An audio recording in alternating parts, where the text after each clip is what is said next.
Hey everyone. Okay, so I'm just gonna jump in because I've genuinely been sitting on this video for too long, and today's the day I'm actually doing it. So look, crypto has been my thing for a few years running now. I mean, it's where the bulk of my attention and capital goes on a consistent basis. And the reason I'm recording this specifically today is because the AI layer that's been building on top of trading recently has gotten to a point where I feel like it needs to be shown rather than explained. So I'm just gonna pull up something I've been testing for the past couple weeks and walk through the whole thing. No edits, no rehearsal, whatever happens on screen is what you're getting. Okay, so I'm on the main page right now and I'm tapping Launch Bot. Okay, it's open. So the setup starts with trading pair, and just to give you context on why I've got so many options here, this bot is hitting over 14 exchanges at the same time, which is what makes the coin selection this flexible.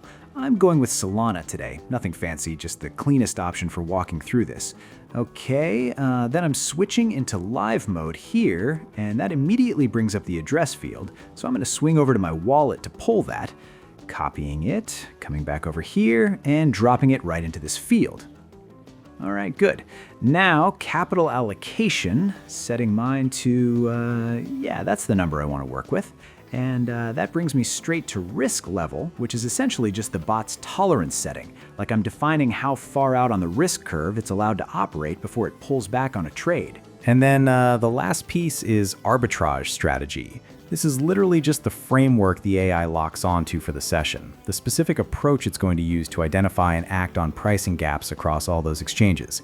Okay, I'm looking at the whole thing and it all makes sense to me. Moving on. So now the deposit screen's up. And important thing to flag here, you don't have to come in with SOL specifically. Whatever coin I prefer right now works. They handle the conversion into Solana on their end before the bot even starts, which is just genuinely convenient.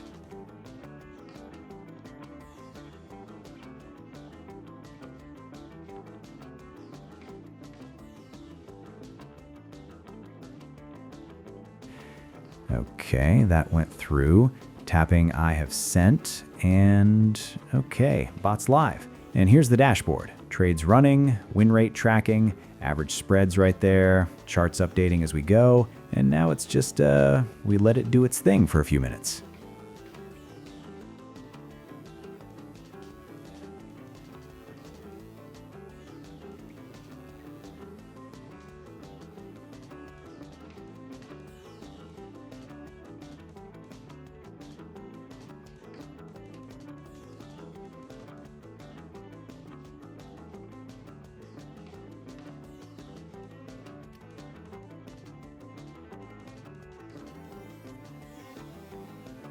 Okay, so I'm going in and hitting stop right now, and this screen gives me everything. Total runtime, trades that completed, the strategy it was running, win rate, and the final profit number after the platform's already taken its percentage. That figure right there is the one I care about.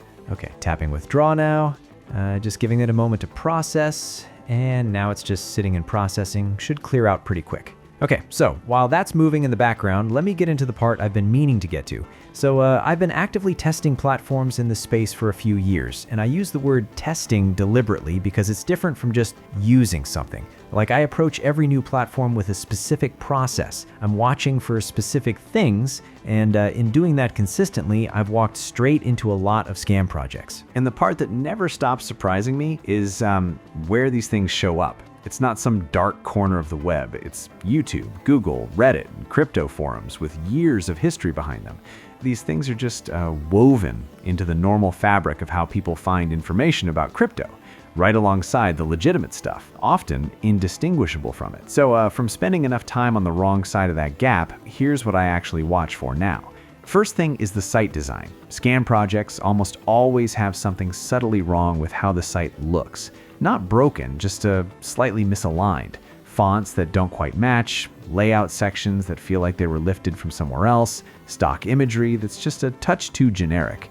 It holds up for a quick scroll, but falls apart the moment you actually look at it properly. And the second thing is the interface. Real platforms build good user experience because their business depends on people actually using the product long term. Scam platforms don't have that incentive, so the interface ends up either weirdly overbuilt or weirdly sparse, like someone put just enough work in to make it look functional without actually making it work. And when you see both of those things showing up in the same place, that's usually all I need. And so to be specific about where I'm at with this particular platform, I've been running it for a few weeks now, and I've been deliberate about it. Over 19 sessions total, tested across pretty much every token the bot supports. And every single time it is run exactly the way it's supposed to. Withdrawals go through, the numbers track, nothing has ever come up that gave me a reason to hesitate. And given everything I just walked you through, that kind of clean track record over a real testing period genuinely means something to me. So if you want to go check it out yourself, links in the description and pinned in the comments.